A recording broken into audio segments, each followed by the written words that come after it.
رسول اللہ کے اوپر قرآن نازل ہوا ہے تاکہ وہ لوگوں کو کھول کھول کے بیان کرے. ایک عام فہم بات کر رہا ہوں، عام فہم منکرین حدیث کی عقل کے اوپر کیسا تالا لگا ہوا ہے. رسول اللہ کہیں سورۃ فاتحہ قرآن کا حصہ مان لیں گے. رسول اللہ کہیں پہلی وحی اقرا تھی، وہ 30ویں پارے میں رکھ دی جائے، آخر میں لے جائے، شروع فاتحہ سے کیا جائے، پھر بقرہ آئے گی، آیتوں کی ترتیب یہ ہوگی، یہ مجھ پہ قرآن نازل ہوا. رسول اللہ کی یہ حدیث تو مان لی کہ یہ قرآن نازل ہوا، یہ آیت نازل ہوئی. رسول اللہ جو قرآن کے بارے میں کہیں کہ یہ نازل ہوا وہ سچ ہے، اور جو قرآن کی تشریح کریں وہ سچ نہیں ہے. معزز سامعین گرامی قدر، اہل حدیث کا منہج، اہل حدیث کا مسلک، اہل حدیث کی سوچ، اہل حدیث کی فکر، اہل حدیث کا نقطہ نظر، اہل حدیث کا نظریہ دین اور شریعت کے بارے میں کیا ہے، یہ میں اور آپ جانتے ہیں. لیکن کئی چیزیں ایسی ہوتی ہیں جو دیگر افراد نہیں جانتے، اور ان کو سمجھانے کے لیے بہت سے ایسے دلائل مجھے اور آپ کو یاد ہونے چاہیے کہ جن سے ہم یہ بات انہیں آسانی سے سمجھا سکیں کہ ہم تمہیں کس چیز کی طرف بلاتے ہیں. کوئی اہل حدیث عالم، کوئی اہل حدیث مولوی، کوئی اہل حدیث مفتی فقیہ آپ کو پوری دنیا میں ایسا نظر نہیں آئے گا جو کہے کہ میری پیروی کرو، میری اتباع کرو، میرے پیچھے چلو. بلکہ میں تو یہ کہتا ہوں کہ جو شخص یہ کہے کہ میرے پیچھے چلو، میری پیروی کرو، میری اتباع کرو، تو یاد رکھیے وہ شخص آپ کو گمراہی کی دعوت دے رہا ہے. جو شخص یہ کہے کہ اللہ کی بات مانو، رسول اللہ کی بات مانو، تو اس شخص کا بتائیے اس بات میں کیا مفاد ہو سکتا ہے کہ آپ رسول اللہ کی بات کو حرف آخر مانیں، آپ قرآن کی بات کو قول فیصل مانیں. اس میں کسی بھی شخص کا کیا مفاد ہے؟ گویا آپ اس کی دعوت ہی سے اندازہ لگا سکتے ہیں کہ وہ لوگوں کو اللہ اور اس کے رسول کی طرف لے کے جانا چاہتا ہے. بنیادی طور پر اہل حدیث مکتبہ فکر کے نقطۂ نظر میں دین اور شریعت کس چیز کا نام ہے؟ دین اور شریعت ہمارے نزدیک رسول اللہ صلی اللہ علیہ وسلم کے قول، فعل، عمل، تقریر، نشست اور برخاست کا نام ہے. دین کیا ہے یہ اگر ہمیں سمجھ آ جائے تو پھر ہمیں یہ بھی سمجھ آ جائے گا کہ دین کتنا ہے. دین کیا ہے اگر یہ بات سمجھ آئے گی تو یہ بات سمجھ آ سکتی ہے کہ دین کتنا ہے. دین رسول اللہ صلی اللہ علیہ وسلم کی بات کا نام ہے، رسول اللہ کے قول کا نام ہے، رسول اللہ کے لبوں سے ادا ہونے والے الفاظ کا نام ہے. اس کی سب سے بڑی دلیل قرآن ہی کی آیت ہے، وَمَا يَنْتِقُ عَنِ الْهَوَىٰ إِنْ هُوَ إِلَّا وَحْيٌ يُوحَىٰ. رسول اللہ صلی اللہ علیہ وسلم اپنی مرضی سے نہیں بولتے، جب بھی بولتے ہیں وحی کے تابع ہو کے بولتے ہیں، بلکہ رسول اللہ کا قول ہی وحی ہے. یہ جو بات میں آپ کو کہہ رہا ہوں اس بارے میں عصر حاضر میں بہت سے اشکالات منکرین حدیث پھیلاتے ہیں. پہلے ایک حدیث آپ کے سامنے رکھوں گا، شاید کہ آپ کے ذہن میں وہ حدیث موجود ہو، سب نے سنی ہوگی، صرف اشارہ کرنا چاہتا ہوں. رسول اللہ صلی اللہ علیہ وسلم کے سامنے ایک شخص آیا اور آ کے دو زانو ہو کے بیٹھ گیا اور آپ سے سوال کرنے لگا، اسلام کیا ہے، ایمان کیا ہے، احسان کیا ہے. جب وہ آپ سے سوال کرتا رسول اللہ اس کے سوالوں کا جواب دیتے. جب آپ جواب دیتے تو وہ آگے سے کہتا آپ نے سچ فرمایا ہے. صحابہ پریشان ہو گئے کہ سوال کرتا علم نہیں ہے، جب رسول اللہ جواب دے دیتے تو کہتا سچ فرمایا ہے، تو جیسے پہلے سے علم ہے. جب وہ شخص چلا گیا تو رسول اللہ صلی اللہ علیہ وسلم نے صحابہ کو مخاطب ہو کر ایک بات کہی تھی، اور وہی میرا اور آپ کا نقطہ نظر ہے جو ہم نے لوگوں تک پہنچانا ہے، خود بھی سمجھنا ہے اور لوگوں تک بھی پہنچانا ہے. وہ کیا ہے؟ رسول اللہ صلی اللہ علیہ وسلم نے فرمایا یہ آسمان سے جبریل امین آئے تھے. کون آیا تھا؟ جبریل امین آسمان سے آئے تھے. کیا کرنے کے لیے آئے تھے؟ تمہیں تمہارا دین سکھانے کے لیے آئے تھے. اب ایک بات آپ نے غور کرنی ہے کہ آسمان سے جبریل امین آئیں، وہ رسول اللہ سے سوال کر رہے ہیں، رسول اللہ جواب دے رہے ہیں، اور اس بات کو رسول اللہ کہہ رہے ہیں تمہیں تمہارا دین سکھانے کے لیے آئے ہیں. ہونا تو یہ چاہیے تھا کہ جبریل امین جیسا جلیل القدر پیغمبر اور رسول آسمان سے آیا ہے تو رسول اللہ اعلان فرماتے آسمان سے اللہ تعالیٰ نے ایک فرشتہ نازل کیا ہے جو جبریل امین ہے اور جو بڑا رسول کریم ہے اور ذی قوت عند ذی العرش مکین ہے، اللہ کا قریبی ترین مقرب ترین ملائکہ میں شامل ہے، وہ آپ کے سامنے دین کو سمجھانے کے لیے آیا، آپ سے گفتگو کرے گا، آپ ذرا اس کی بات توجہ سے سن لیجئے۔ لیکن یہ عمل نہ اللہ رب العزت نے کیا، نہ رسول اللہ صلی اللہ علیہ وسلم نے کیا۔ ہوا کیا؟ وہ آپ کے سامنے آیا اور آپ سے پوچھنے لگا اور آپ نے جواب دیا، تو صحابہ کو رسول اللہ نے کہا یہ تمہیں تمہارا دین سکھا کے گیا ہے، اب آپ بتائیے وہ کیا دین تھا جو جبریل امین صحابہ کو سکھا کے گئے ہیں؟ وہ دین یہ تھا کہ دین اس وقت تک دین اور شریعت نہیں بنتا جب تک رسول اللہ کی زبان سے ادا نہ ہو جائے۔ رسول اللہ کی زبان سے ادا ہوگا تو دین بنے گا۔ حالانکہ جبریل امین رسول اللہ کے سامنے آ کے گفتگو کرتے، وہ بھی حدیث تقریری بن جاتی، لیکن دین اور شریعت یہ ہے جو بات رسول اللہ کی زبان سے ہو جائے ادا، وہ ہمیشہ کے لیے قانون بن جاتا ہے، شریعت بن جاتی ہے، دستور بن جاتی ہے، وہ وہی ہے۔ اور صرف رسول اللہ صلی اللہ علیہ وسلم کا قول ہی وہی نہیں ہے، رسول اللہ کا حکم بھی اللہ کا حکم ہے، رسول اللہ کی بات اللہ کی بات، رسول اللہ کی پیروی اللہ کی پیروی، رسول اللہ کی محبت اللہ کی محبت۔ لیکن قرآن پاک میں ایک جگہ کے اوپر اللہ رب العزت نے عجیب انداز اختیار کیا، وہاں پہ منکرین حدیث کے سارے باطل فلسفوں کو گرا دیا، جو یہ کہتے ہیں کہ رسول اللہ صلی اللہ علیہ وسلم کی ایک بات ذاتی ہے، ایک بات نبوی ہے، ایک محمد بن عبداللہ کا حصہ ہے اور ایک محمد الرسول اللہ کا حصہ ہے۔ یہ غامدی کا فلسفہ، یہ عصر حاضر میں فطرہ انکار حدیث آپ کو یہ بات کہتا ہے۔ رسول اللہ کی دو زندگیاں تھی، ایک رسول اللہ کی زندگی تھی محمد بن عبداللہ صلی اللہ علیہ وسلم کہ وہ ایک بشری زندگی تھی، اور ایک زندگی تھی نبوی زندگی۔ یہ تقسیم کیوں کی جاتی ہے؟ یہ ہوائے نفس اور خواہشات نفس کی اتباع اور پیروی کرنے کے لیے کی جاتی ہے کہ اگر ہم رسول اللہ کی زندگی کو دو حصوں میں تقسیم کریں گے، پھر ہماری مرضی ہے کہ یہ کہیں گے یار یہ باتیں ان کی دنیاوی زندگی کی تھی، ایک عام عمومی زندگی کی تھی، یہ نبوی نہیں تھی، یہ شریعت نہیں تھا، یہ دین نہیں تھی۔ اس کی کیا مثال ہے؟ اس کی مثال یہ ہے، یہ رسول اللہ صلی اللہ علیہ وسلم نے داڑھی رکھی تھی، یہ عرب کا کلچر تھا، یہ عرب کی عادت تھی، یہ دین تھوڑی ہے۔ جس مرضی چیز کو دین سے نکال دیا جائے کہ یہ بات دین اور شریعت نہیں ہے اور یہ بات دین اور شریعت ہے، یہ فیصلہ کون کرے گا کہ رسول اللہ کی یہ بات دین تھی، یہ بات غیر دین تھی؟ یہ فیصلہ کون کرے گا؟ عالم کرے گا، مفتی کرے گا، کوئی کھڑا ہو کے بھائی میں اس بات کو نہیں مانتا، یہ انہوں نے ایک نبوی پہ رائے میں کی ہے، یہ انہوں نے انسانی پہ رائے میں کی ہے۔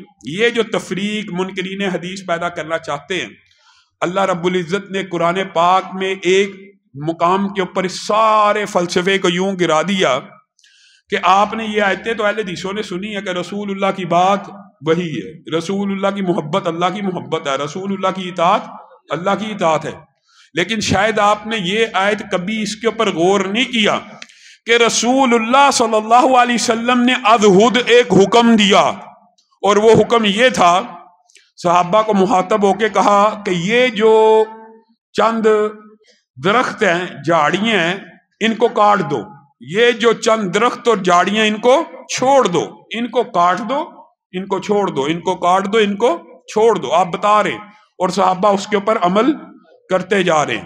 یہودی بڑے فتنے باز تھے، انہوں نے صحابہ کے دماغ میں یہ اشکال ڈالا، اشکال ہی تھا نا یہ جو منکرین حدیث ڈالتے ہیں، او بھائی تم تو کہتے ہو درخت کاٹنا منع ہے، تمہارا نبی تو کہتا ہے جنگ میں بھی درخت نہیں کاٹے جاتے، آج ہمارے قلعے کا محاصرہ ہوا ہے اور تم بعض جھاڑیاں کاٹ رہے ہو، بعض چھوڑے ہو۔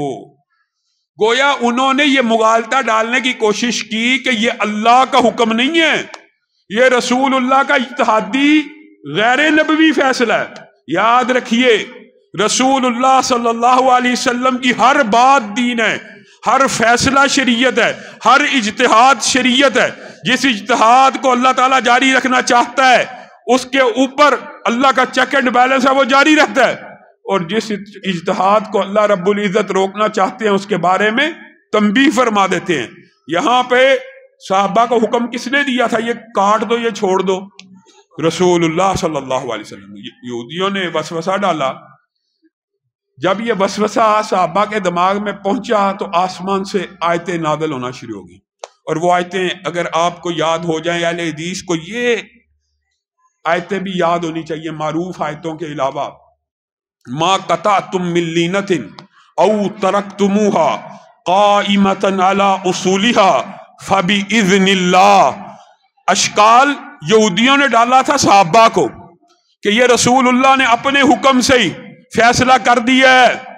اللہ رب العزت نے آسمان کی بلندیوں سے کہا ما قطعتم من لینۃ او ترکتموها قائمۃ علی اصولها، جو تم نے کاٹی تھی، جو تم نے چھوڑی تھی، وہ رسول اللہ کے حکم سے نہیں تھی چھوڑی، بلکہ اللہ کے حکم سے چھوڑی تھی۔ بتائیے حکم کس نے دیا تھا؟ رسول اللہ نے دیا تھا، لیکن رسول اللہ کے حکم کو اللہ اپنا حکم کہتا ہے۔ اگر یہ بات سمجھ آ جائے تو انکار حدیث کے سارے باطل فلسفے، سارے ردی فیصلے آپ خود اندازہ کیجئے کتنا عجیب مغالطہ ہے، کتنا عجیب فلسفہ ہے۔ میں قرآن کو مانوں گا، میں قرآن کو مانوں گا، میں حدیث کو نہیں مانوں گا۔ قرآن تیرے اوپر نازل ہوا ہے، وَأَنزَلْنَا إِلَيْكَ الذِّكْرَ لِتُبَيِّنَ لِلنَّاسِ مَا نُزِّلَ إِلَيْهِمْ۔ رسول اللہ کے اوپر قرآن نازل ہوا ہے تاکہ وہ لوگوں کو کھول کھول کے بیان کرے۔ ایک عام فہم بات کر رہا ہوں، عام فہم منکرین حدیث کی عقل کے اوپر کیسا تالا لگا ہوا ہے۔ رسول اللہ کہیں سورۃ فاتحہ قرآن کا حصہ مان لیں گے، رسول اللہ کہیں پہلی وحی اقرا تھی، وہ 30ویں پارے میں رکھ دی جائے، آخر میں لے جائے، شروع فاتحہ سے کیا جائے، پھر بقرہ آئے گی، آیتوں کی ترتیب یہ ہوگی، یہ مجھ پہ قرآن نازل ہوا۔ رسول اللہ کی یہ حدیث تو مان لی کہ یہ قرآن نازل ہوا، یہ آیت نازل ہوئی۔ رسول اللہ جو قرآن کے بارے میں کہیں کہ یہ نازل ہوا وہ سچ ہے، اور جو قرآن کی تشریح کریں وہ سچ نہیں ہے۔ یہ کیسا مغالطہ ہے؟ کوئی بندہ منکر حدیث سے یہ سوال پوچھے کہ آپ بتائیے یہ قرآن اللہ کی کتاب ہے، آپ کو کیسے پتا چلا؟ وہ کہے گا رسول اللہ نے بتایا۔ رسول اللہ کی یہ بات صحیح ہے اور باقی باتیں غلط ہے۔ کوئی بندہ جو منکرین حدیث ہو وہ قرآن کا بھی کے اوپر بھی کبھی ایمان نہیں لا سکتا حدیث کے بغیر، کیونکہ قرآن میرے تک آپ تک پہنچا ہی حدیث کے ذریعے۔ نہ اللہ تعالیٰ نے میرے سینے پہ نازل کیا، نہ آپ کے سینوں پہ نازل کیا۔ کس کے اوپر نازل کیا؟ رسول اللہ کے سینے پہ نازل کیا۔ رسول اللہ نے جو کہا، تو گویا اگر رسول اللہ صلی اللہ علیہ وسلم قرآن کے بارے میں سچ بولتے ہیں تو باقی احکامات، نماز کے مسائل وغیرہ کے بارے میں سچ نہیں بولتے ہوں گے؟ یہ کون سا فلسفہ ہے؟ پھر یہ جو آیت آپ کے سامنے پڑھی ہے، لَقَدْ كَانَ لَكُمْ فِي رَسُولِ اللَّهِ أُسْوَةٌ۔ اب مجھے ایک بات بتائیے، بہت سی آیتیں آپ نے سنی ہیں قرآن میں، آپ سب کو یاد ہے، جو رسول اللہ تمہیں دیں اس کو پکڑ لو، جس سے روکیں اس سے رک جاؤ۔ یہ بھی ساری آیات انکار حدیث کے خلاف دلائل ہیں۔ لیکن یہ جو آیت ہے کہ رسول اللہ صلی اللہ علیہ وسلم کی زندگی تمہارے لیے نمونہ ہے، اب مجھے آپ نے بتانا ہے رسول اللہ صلی اللہ علیہ وسلم کی زندگی میرے لیے اور آپ کے لیے نمونہ ہے، سیمپل ہے۔ اور اللہ تعالیٰ قرآن پاک میں تقریباً بالواسطہ اور بلا واسطہ، یہ چھتوی صاحب بیٹھے ہیں، شیخ الحدیث ہیں، پوچھئے ان سے، قرآن پاک میں رسول اللہ کی اتباع کا، پیروی کا اور ان کے نمونے کے پیچھے چلنے کا حکم بالواسطہ یا بلا واسطہ کتنی مرتبہ آیا قرآن پاک؟ اگر جمع کیا جائے بالواسطہ اور بلا واسطہ کل کی بھی ساری آیتیں ملا لی جائیں تو 700 کے قریب مرتبہ قرآن پاک میں اللہ رب العزت رسول اللہ کی زندگی کا جو اسوہ ہے آپ کے سامنے پیش کر کے اسے آپ کے لیے نمونہ اور قابل اتباع بیان کر رہے ہیں۔ اب آپ یہاں پہ رک جائیے، ایک دفعہ بھی کہا، ایک دفعہ بھی کہا ہو، ایک دفعہ بھی کہا ہو تو کافی ہے۔ لیکن اب آپ نے یہاں پہ سوچنا کہ 700 جگہ اللہ کہہ رہا ہے رسول اللہ کی زندگی تمہارے لیے نمونہ ہے، بالواسطہ بلا واسطہ، اور اسی کی پیروی کرنی ہے۔ آپ کو ایک جھٹکی سی مثال دے کے میں کہتا ہوں، آپ ایک درزی کے پاس جائیں، آپ اس کو کہیں کہ میرا یہ سوٹ سی دو، اور ایک دفعہ کال کریں میرا سوٹ سی دو، وہ کہ ٹھیک ہے، دوسری دفعہ کال کریں میرا سوٹ سی دو، بھائی کس کے مطابق؟ بھائی وہ جو نمونہ دیا ہے، بھائی جو سیمپل دیا ہے اس کے مطابق سی دو۔ تیسری مرتبہ، چوتھی مرتبہ، پانچویں مرتبہ۔ آپ نے مجھے ایک بات بتانی ہے، منکرین حدیث کا یہ جو اشکال ہے آج آپ کے سامنے تھوڑا کھول کے رکھنا چاہتا ہوں۔ منکرین حدیث کی کہتے ہیں، میں اور آپ کہتے ہیں رسول اللہ کی زندگی نمونہ ہے، رسول اللہ کی صبح بھی نمونہ ہے، رسول اللہ کی شام بھی نمونہ ہے، رسول اللہ کا اٹھنا بھی نمونہ ہے، بیٹھنا بھی، حتیٰ کہ طہارت، حتیٰ کہ وضو، حتیٰ کہ نماز، حتیٰ کہ روزہ، حتیٰ کہ حج، حتیٰ کہ عمرہ، حتیٰ کہ زکوٰۃ، ہر چیز رسول اللہ کی نمونہ ہے۔ یہ بدبخت گامدی کہتے ہیں وہ نمونہ ہی محفوظ نہیں ہے۔ آپ مجھے بتائیے منکرین حدیث کا سارا فلسفہ کس چیز کے اوپر ہے؟ وہ سیمپل محفوظ نہیں ہے، جس کی پیروی کا اللہ 700 مرتبہ حکم دے رہا ہے وہ سیمپل محفوظ نہیں ہے۔ تو دردی کو فون کر، اس کو سیمپل نہ دے، اور اس کو 7ویں دفعہ فون کر کے کہے سیمپل کے مطابق سی دو، وہ تجھے کہے گا تو کتنا جاہل اور گنوار شخص ہے، سیمپل مجھے دیتا نہیں اور مجھے کہتا ہے سیمپل کے مطابق سی دو۔ سیمپل دیں گے تو سیے گا کہ بغیر سیمپل کے سیے گا؟ اللہ رب العزت نے رسول اللہ کی زندگی کا سیمپل مسلمانوں کو دیا ہی نہیں، معاذ اللہ دیا ہی نہیں، اور اللہ تعالیٰ ہم سے کہہ رہا ہے کہ اس کی پیروی کرو۔ بتائیے کیا یہ ممکن ہے کہ جو سیمپل اللہ نے مجھے اور آپ کو دیا ہی نہیں ہے، محفوظ ہی نہیں کیا، اس کی پیروی کا حکم کیوں دے رہا ہے؟ یہ گامدی اور اس طرح کے منکرین حدیث آپ کو اشکال ڈالتے ہیں، یہ جی مولویوں نے جی یہ روایات، یہ حدیثیں، یہ جی بعد میں لکھی گئی، یہ ایسا ہوا۔ رسول اللہ کی ایک زندگی بشری ہے، ایک زندگی نبوی ہے۔ رسول اللہ کبھی خوشی میں ہوتے تھے، کبھی غم میں ہوتے تھے، آپ حیران رہ جائیں گے۔ پھر چھتوی صاحب اور یہ علماء بیٹھے، آپ ان سے پوچھئے، بعین یہی اشکال، یہی فتنہ، یہی انتشار رسول اللہ کے دور میں قریش مکہ نے صحابہ کے دماغ میں ڈالنے کی کوشش کی۔ پہلا اشکال یہودیوں کا بتایا، اللہ نے رد کیا۔ دوسرا اشکال قریش مکہ نے صحابہ کو ڈالا۔ عبداللہ بن عمر بن العاص کی عادت تھی، رسول اللہ جو ہی باہر نکلتے کوئی لفظ بولتے وہ لکھ لیتے، کوئی لفظ بولتے لکھ لیتے۔ قریشی دیکھتے تھے کہ یہ کیا کرتا ہے، یہ کیا کرتا ہے، اچھا اپنے نبی کی ہر بات لکھتا ہے۔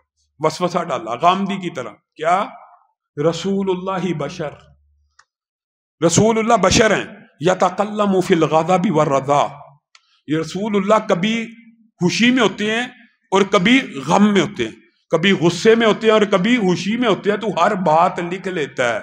عبداللہ بن عمر بن العاص نے فوراً قلم چھوڑ دیا، سوچ میں پڑ گئے۔ رسول اللہ باہر آئے، رسول اللہ نے دیکھا میں بولتا ہوں اب لکھتا نہیں ہے، پھر پوچھا، اے عبداللہ پہلے میں نے آپ کا معمول دیکھا تھا، آپ ہر بات لکھ لیتے تھے، اب میں دیکھتا ہوں آپ لکھتے نہیں ہیں، وجہ کیا ہے؟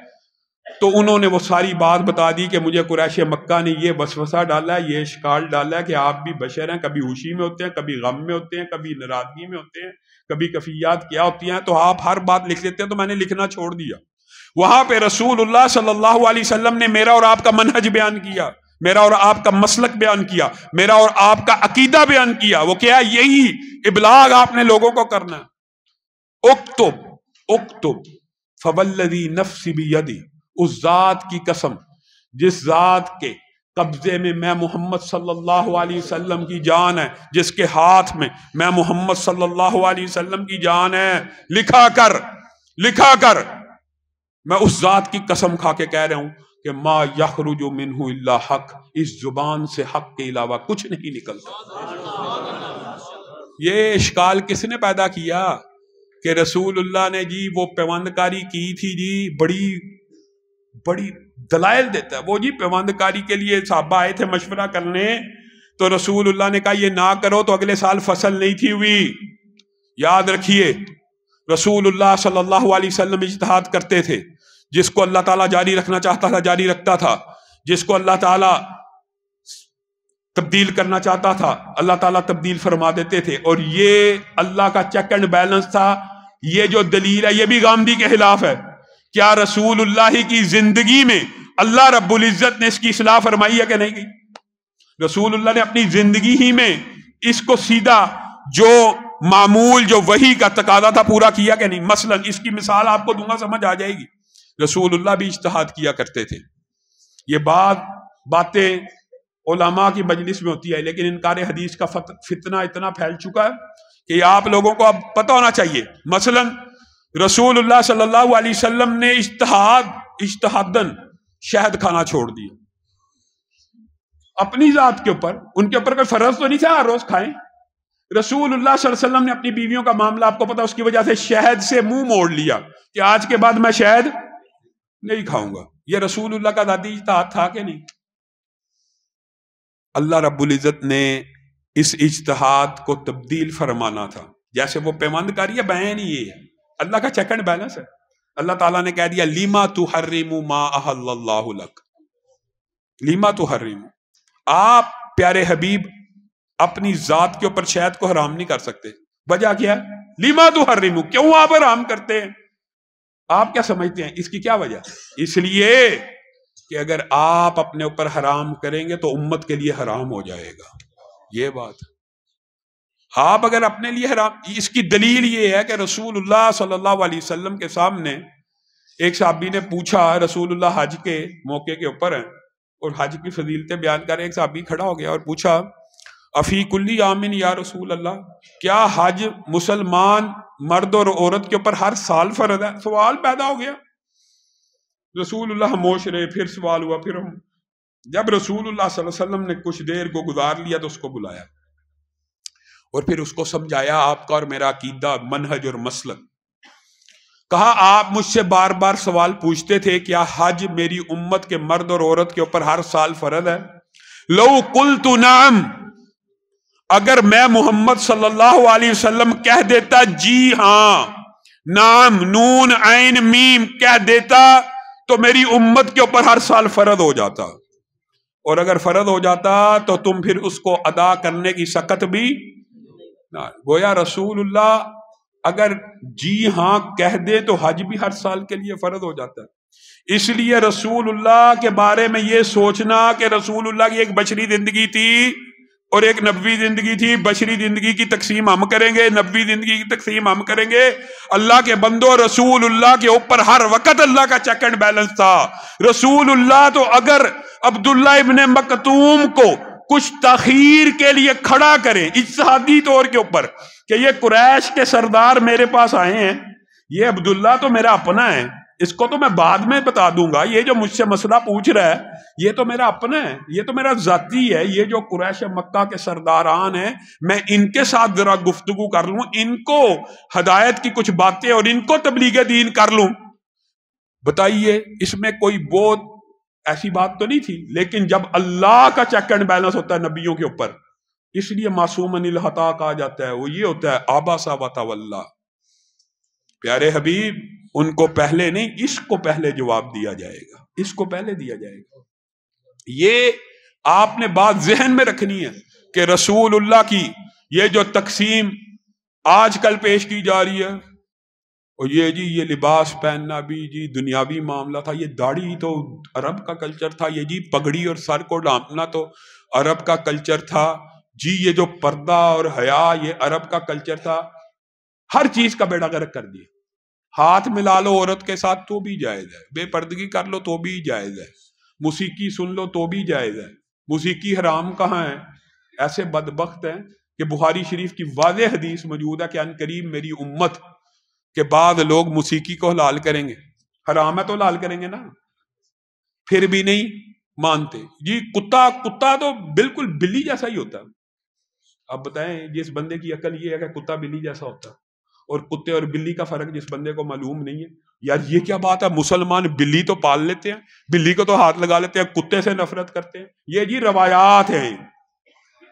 ان کی عقل کے اوپر ماتم کرنے کو جی کرتا ہے کہ رسول اللہ کی زندگی کا اور دین کا حلیہ بگاڑنا چاہتے ہیں، دین آسان عوام تک پہنچانا چاہتے ہیں۔ یہ غامدی اور مرزا جہلمی جیسے لوگ موسیقی کو بھی حلال کر لو، کتا بھی جناب بلی جیسا ہوتا ہے، جناب پردے کی بھی، یہ سارے کے سارے باطل فلسفے ہیں۔ دین اور شریعت اور سنت کی جو اسلام میں اہمیت ہے، اگر آپ غور کریں تو اللہ کی قسم ایک صرف واقعہ اگر آپ اس کے اوپر غور کر لیں تو آپ کو سنت رسول کی اہمیت سمجھ آ جائے.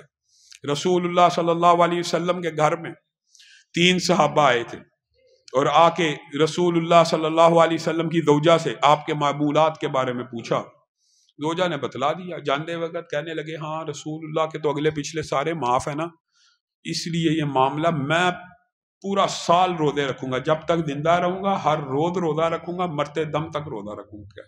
دوسرا کہتا ہے ہاں رسول اللہ صلی اللہ علیہ وسلم کے تو اگلے پچھلے سارے معاف ہیں، میں جب تک زندہ رہوں گا پوری رات قیام کروں گا، ایک دن کا بھی ناغہ نہیں کروں گا. یہ کون ہے؟ اصحاب رسول صحابہ ہیں. نیت نے ایک ہو تو جو مرضی کرتے جاؤ. تیسرا کہتا ہے ہاں آپ کے تو اگلے پچھلے معاف ہیں، اوقات میں برکت ہے، آپ نے شادیاں کی ہیں، میں آج کے بعد شادی نہیں کروں گا. چلے گئے. ماں عائشہ کو ٹھٹک گئی بات، کوئی بات اچنبے والی لگی، ضرور فقیہ تھی. رسول اللہ صلی اللہ علیہ وسلم آئے، ان کو کہا آپ کے یہ 3 صحابہ آئے تھے جلیل القدر اور یہ باتیں کر کے چلے گئے. رسول اللہ تیزی سے باہر نکلے، ان کو پکڑ لیا. یہ باتیں کر کے گئے ہو؟ جی ہاں یہ باتیں کر کے گئے. یہاں پہ آپ نے پھر اہل حدیث کا مسلک، اہل حدیث کا نقطہ نظر، اہل حدیث کا نظریہ سمجھنا. رسول اللہ صلی اللہ علیہ وسلم نے تینوں کو ایک بات کہی جس کا خلاصہ ہے، تینوں مرتبہ ایک ہی جملہ بولا، میں زمین کی پشت کے اوپر اللہ رب العزت سے سب سے زیادہ ڈرنے والا ہوں. میں پیر کا روزہ رکھتا ہوں، میں جمعرات کا روزہ رکھتا ہوں، باقی دن چھوڑ دیتا ہوں. تو کہتا میں ہر روز روزہ رکھوں گا. میں زمین کی پشت کے اوپر اللہ سے سب سے زیادہ ڈرنے والا ہوں، میں رات کو سوتا بھی ہوں اور رات کو قیام بھی کرتا ہوں. تو کہتا میں ساری رات قیام کروں گا ساری عمر. میں زمین کی پشت کے اوپر اللہ سے سب سے زیادہ ڈرنے والا ہوں، میں نے شادیاں بھی کی ہیں. تو کہتا میں شادی نہیں کروں گا. اور ایک جملہ کہا، کس کو کہا؟ صحابہ کو. کس کو کہا ہے؟ صحابہ کو. آج ہم امتیوں کو بھی نہیں کہہ سکتے. رسول اللہ صلی اللہ علیہ وسلم صحابہ کو کہہ رہے ہیں کیا؟ فمن راغب عن سنتی. تینوں صحابہ کو بیان کر کے، تینوں صحابہ سے بات کرنے کے بعد کہتے ہیں فمن راغب عن سنتی، یہ میری سنتیں ہیں، جو میری سنت سے اعراض کرے گا. اور اعراض کرنے کا مطلب کیا ہوتا ہے؟ منہ موڑ لینا. 2 طریقے سے، یا آگے نکلے گا یا ہاں. اعراض کا اصل ترجمہ یہ ہوتا ہے یا آگے بڑھ جائے گا یا 2 نے آگے بڑھنے کی کوشش کی، ایک نے پیچھے رہ جانے کی کوشش کی. رسول اللہ نے جامع لفظ بول دیا فمن راغب عن سنتی، جس نے میری سنت سے اعراض کیا وہ میری امت میں سے نہیں ہے. کس کو کہہ رہے ہیں؟ آپ اس معاملے کی سنگینی کو شاید سوچ نہیں سکتے کہ ایک صحابی رسول نفلی روزہ پوری زندگی رکھنے کا ارادہ کرے جس کی اصل شریعت میں موجود ہے. نفلی روزہ رکھنا جائز ہے کہ نہیں؟ رسول اللہ سے ثابت ہے کہ نہیں؟ انہوں نے کیا ہی کیا؟ انہوں نے صرف عدد متعین کیا اور تعداد متعین کی غیر مسنون اپنے لیے، جس کی اصل بھی ثابت ہے. اور یہ نفل تھا کہ فرض ہے؟ نفل ہے. رسول اللہ نے کہا پوری زندگی بھی روزہ رکھتا رہے. اس کا مفہوم یہ ہے تیرا روزہ تو کیا تو امت میں سے بھی نہیں ہے. تو ساری رات بھی قیام کرتا رہا، تیرا قیام تو کیا تو امت میں سے بھی نہیں ہے. آپ نے اب حدیث رسول کے اوپر غور کرنا ہے کہ ایک شخص پوری زندگی روزے رکھے، آج ارادہ کرے میں ہر روز روزہ رکھوں گا، اس کا ایک بھی روزہ قبول نہیں ہے. اور ایک شخص 30 روزے رمضان کے رکھے اور اس کے بعد شوال کے کتنے روزے رکھے؟ 6 روزے. آپ سب نے حدیث سنی بھی ہے نا، 30 روزے رمضان کے اور شوال کے 6 روزے رکھنے والے کو کتنا اجر ملتا ہے؟ 30 روزے رکھے اور 6 ملا لیے، کتنا ثواب ملا ہے؟ پورے سال کا. ایک بندے نے پورے سال روزے رکھے، اس کو ایک کا بھی ثواب نہیں ملا. ایک بندے نے صرف 36 رکھے، اس کو پورے سال کا ثواب ملا. دونوں میں فرق کیا ہے؟ سنت کا فرق ہے. یہ سنت ہے تو پورے سال کا ثواب مل گیا، وہ اگر سنت نہیں ہے تو ایک کا بھی نہیں ملا. ایک شخص نے، اب بات آئی ہے تو سن لیجئے، یہ فتویٰ صحابہ کا ہے. یہ مولوی ہمارے پیر اہل حدیثوں کے اوپر یہ تان و تشنیع کرتے ہیں. اللہ کی قسم یہ کسی اہل حدیث مفتی مولوی کا فتویٰ نہیں ہے، یہ خود رسول اللہ کا اور صحابہ کا فتویٰ ہے کہ سنت کے بغیر عمل قبول نہیں ہے. یہ رسول اللہ کا فتویٰ ہے. کس طرح؟ خلاد بن رافع کی حدیث آپ بھول گئے؟ آئے رسول اللہ کو سلام کیا، رسول اللہ نے جواب دیا اور کہا ارجع فصلی فإنک لم، لوٹ جا تو نے نماز نہیں پڑھی. پھر سلام کیا، پھر بار بار، یہ حدیث بھی آپ نے سنی ہے، بار بار. بالآخر وہ تنگ آ گئے اور انہوں نے آ کے کہا اے اللہ کے رسول مجھے اس سے اچھی آتی نہیں، مجھے بتا دیجئے میں کیسے پڑھوں. تو رسول اللہ صلی اللہ علیہ وسلم نے اعتدال کی سنت بتائی کہ جب رکوع کیا کر ہڈیاں سیدھی ہوں، جب کھڑا ہو ہڈیاں سیدھی ہوں، جب سجدہ کر ہڈیاں سیدھی ہوں. میں دیکھتا ہوں رکوع کرتا تیرے ابھی جوڑ سیدھے نہیں ہوتے کھڑا ہو جاتا ہے، جیسے آج کل ہم نماز پڑھتے ہیں ٹھک ٹھک ٹھک ٹھک، یہ تیز تیز نماز. ارجع فصلی فإنک، تو نے نماز پڑھی نہیں، اعتدال کی سنت نہیں ہے تو نماز نہیں پڑھی. یہ فتویٰ میرا، یہ رسول اللہ کا فتویٰ کہ سنت کے مطابق نماز نہیں پڑھی تو نماز نہیں پڑھی. آئیے اگر اس فتوے کے بارے میں بھی اشکال ہے تو سن لیجئے. حضرت حذیفہ کے دور میں بعین اسی طرح ایک تابعی نے ان کے سامنے نماز پڑھی، آگے سلام کیا، آپ نے وہ رسول اللہ کی سنت دہرائی ارجع فصلی فإنک لم تصلی. وہ بھی بار بار آیا، اس نے بھی آگے کہا حذیفہ مجھے اس سے اچھی آتی نہیں. حضرت حذیفہ نے وہی بات کہی جو رسول اللہ نے حلاد بن رافع کو سمجھائی، ساتھ میں ایک جملہ اضافی کا. یہ اہل حدیث مولوی کا فتویٰ نہیں ہے، یہ حضرت حذیفہ کا فتویٰ ہے. منذ کم تصلی ہاکذا، کتنے سال سے ایسی نماز ادا کر رہا ہے. اس تابعی نے کہا 40 برس سے میں ایسی ہی نماز پڑھ رہا ہوں. وہاں پہ حضرت حذیفہ نے کہا اذا ما صلیت الان، تو پھر یاد رکھ تو نے ابھی تک اپنی زندگی میں ایک بھی نماز ادا نہیں کی، اور مجھے خطرہ ہے اگر تو اس حالت میں مر گیا تو تو امت محمدیہ میں سے نہیں اٹھایا جائے گا. کس کو کہہ رہے ہیں؟ تابعی کو کہہ رہے ہیں. کون کہہ رہے ہیں؟ ایک صحابی. میں کہہ رہا ہوں مولوی ہمارے اوپر تو الزام لگانا ہے جی مولوی کہنے نے سنت دے مطابق نماز سوال رفع دین دے بغیر ہو جاندی ہے. یہ ہم سے پوچھتے ہو رفع دین کے بغیر ہوتی یا نہیں ہوتی؟ ہم سے کیا پوچھتے ہو؟ اللہ تعالیٰ نے قبول کرنی ہے نہیں کرنی. ہم تمہیں یہ بتا سکتے ہیں کہ رسول اللہ والی نہیں ہوتی. ہم یہ کہہ سکتے ہیں رفع دین کے بغیر. ہم سے پوچھتے ہیں جی دسو جی نماز قبول ہوتی ہے، قبول کرنے والا اللہ ہے.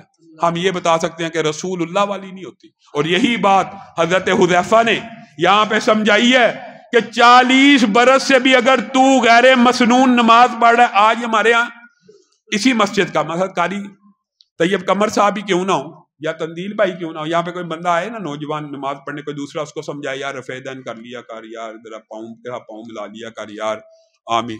وہ چھڈو مولوی صاحب نماز سے پڑھن دیو، جیو جی پڑھدا پڑھن دیو، جیو جی پڑھدا.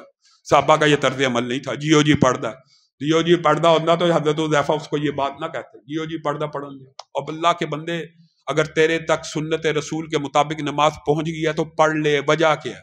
وجہ وہی ہے جو پہلے بیان کی ہے، 30 کے ساتھ 6 ملائے گا پورے سال کا ثواب مل جائے گا. اور حدیث کی ہر کتاب کے اندر یہ حدیث موجود ہے، تقریباً ہر کتاب کے اندر، کہ رسول اللہ صلی اللہ علیہ وسلم نے فرمایا جو شخص وضو کرے کیسے؟ جیسے میں محمد صلی اللہ علیہ وسلم نے کیا، اور 40 سال نماز نہ پڑھے، 20 سال نماز نہ پڑھے، 10 سال نماز نہ پڑھے، 1 سال بھی نہ پڑھے، 1 ماہ بھی نہ پڑھے، 1 ہفتہ بھی نہ پڑھے، 1 دن بھی نہ پڑھے، صرف 2 رکعت ادا کرے ویسے جیسے میں محمد صلی اللہ علیہ وسلم نے ادا کی ہے، وہ ایسے ہو جائے گا جیسے آج ماں کے پیٹ سے پیدا ہوا. اس 2 رکعتوں میں اور اس 40 سال کی نماز میں فرق کیا ہے؟ سنت کا فرق ہے. اگر 2 رکعت سنت کے مطابق پڑھے گا تو ایسے ہو جائے گا جیسے آج ماں کے پیٹ سے پیدا ہوا. اور اگر غیر مسنون پڑھے گا 40 سال پڑھتا رہے، تیری ایک بھی نماز قبول نہیں ہے.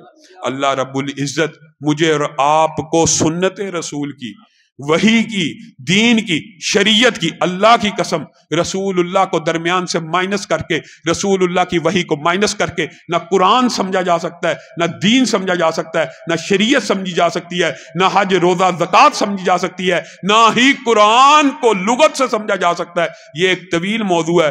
اللہ تعالیٰ نے کبھی موقع دیا اس بات کے اوپر بھی آپ کے سامنے دلائل رکھیں گے کہ قرآن پاک کو جو گامدی کہتا ہے نا براہ راست لغت سے سمجھا جائے گا. تو لغت سے بھی بعض صحابہ نے سمجھنے کی کوشش کی تھی، رسول اللہ کے پاس آئے تھے، رسول اللہ نے کہا تم نے غلط سمجھا، اس کا مطلب یہ نہیں ہے. یہ آخر میں آپ احباب کی توجہ اس بات کی طرف بھی مبذول کروانا چاہتا ہوں کہ قاری صاحب کا یہ ادارہ ہے، الحمدللہ 60 سے زیادہ بچیاں اور بچے 60 پڑھ رہے ہیں. آپ احباب دین کے ان اداروں کے ساتھ بھی تعاون کیا کیجیے. اور دوسری بات یہ ہے کہ انشاءاللہ جمعیت اہل حدیث پاکستان قصور کے ضلع کے دفتر کا بھی افتتاح ہوگا. اور ایک جو دعوت آپ سب ساتھیوں کو دینی ہے اور آپ سے وعدہ لینا کہ ختم نبوت کا مسئلہ ہو، دفاع علماء کا مسئلہ ہو، دفاع صحابہ کا مسئلہ ہو، اس قصور کے اندر علماء کے اوپر پرچوں کا مسئلہ ہو، مسجدوں کے بندش کا مسئلہ ہو.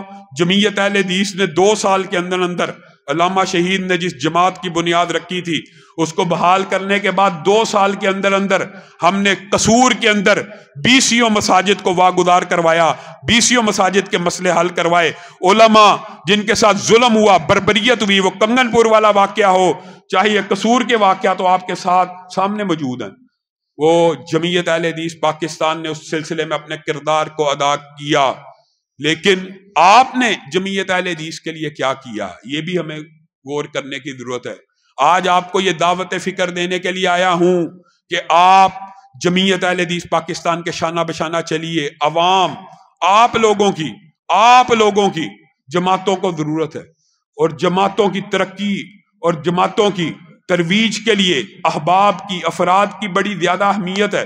اور جمعیت اہل حدیث پاکستان کے اندر اہل حدیث کی قوت و طاقت کو منوانے کی ایک تحریک کا نام ہے، اور اہل حدیث کے حقوق کو حاصل کرنے کا ایک نام ہے، اور اہل حدیث کی قوت و طاقت کو منوانے کا نام ہے. اس کاز کے لیے ہم نے 18 اپریل کو مینار پاکستان کے اندر ایک عظیم الشان جلسہ عام کو منعقد کرنے کا اعلان کیا ہے. آپ سب ساتھیوں سے وعدہ ہے لینا چاہتا ہوں کہ آپ خود بھی آئیں گے اور اپنے احباب کے ساتھ بھی وہاں تشریف لائیں گے. ہاتھ اٹھا کر وعدہ کریں، سب ساتھی خود بھی آئیں اور اپنے احباب کو بھی لے کے آئیں. وہاں پہ انشاءاللہ ہم 1 لاکھ سے زائد فرزندان توحید کو اکٹھا کر کے حکمرانان وقت کو یہ پیغام دینا چاہتے ہیں کہ اگر ختم نبوت کا مسئلہ ہوا اہل حدیث دفاع کرنے کے لیے کھڑے ہیں، اگر صحابہ کے دفاع کا مسئلہ ہوا اہل حدیث کھڑے ہیں، اگر مساجد کا مسئلہ ہوا اہل حدیث کھڑے ہیں. اور ایک بات اور بھی کہنا چاہتا ہوں، ہماری جو جد و جہد ہے وہ جتھے بازی کی نہیں، وہ شر پسندی کی نہیں، وہ گروہ اور فتنے کی نہیں.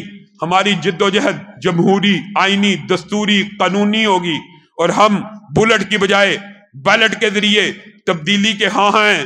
اور ہمارا یہ دعویٰ نہیں ہے، اللہ کے فضل و کرم سے تحدیث نعمت کے طور پہ آپ کو بتلا رہا ہوں. حقیقت بات یہی ہے کہ اس وقت اہل حدیث مکتبہ فکر پاکستان کے اندر 10% سے زائد ہے، 2.5 کروڑ سے زائد اہل حدیث ہیں. اگر وہ سارے بیدار ہو جائیں تو ہم ویسے بھی انتخابی سیاست میں ایک حیران کن رزلٹ دے سکتے ہیں. لیکن چونکہ یہ سارے کے سارے لوگ ایک جماعت کے پلیٹ فارم کے اوپر نہیں ہوتے، لیکن کم از کم ہماری تعداد ہر حلقے میں جمعیت اہل حدیث کی اتنی تو ہے، اور اتنے تو اس کے کہنے کے اوپر ووٹ ڈالنے والے موجود ہوں. اور یہ ایک کاز اور مشن اور نظریہ آپ نے لوگوں میں پھیلانا ہے کہ ہر حلقے میں کم از کم آپ کا جو پریشر گروپ ہے 5-10 ہزار ووٹوں کا ایسا ہونا چاہیے کہ ہر امیدوار کو پتا ہو کہ جمعیت اہل حدیث پاکستان کے ماتحت اس حلقے میں 10,000 ووٹ ہے. جس کو جمعیت اہل حدیث کہے گی اس کو ووٹ ڈل جائے گا. پھر آپ کے حلقے کے کام آپ کے امیدوار کروانے کے اوپر مجبور ہوں گے، آپ کے حقوق کا تحفظ ہوگا. انشاءاللہ جمعیت اہل حدیث ان باتوں کو منوانے کے لیے اور اپنے وجود کو ثابت کرنے کے لیے مینار پاکستان میں جلسہ عام کو منعقد کر رہی ہے. آپ سب ساتھیوں نے ابھی سے اس کی تیاری کے اندر مشغول ہو جانا ہے. سبحان ربک رب العزت عما یصفون وسلام علی المرسلین والحمد للہ رب العالمین. علامہ ہشام الہی ظہیر آفیشیل چینل کو سبسکرائب کر لیں.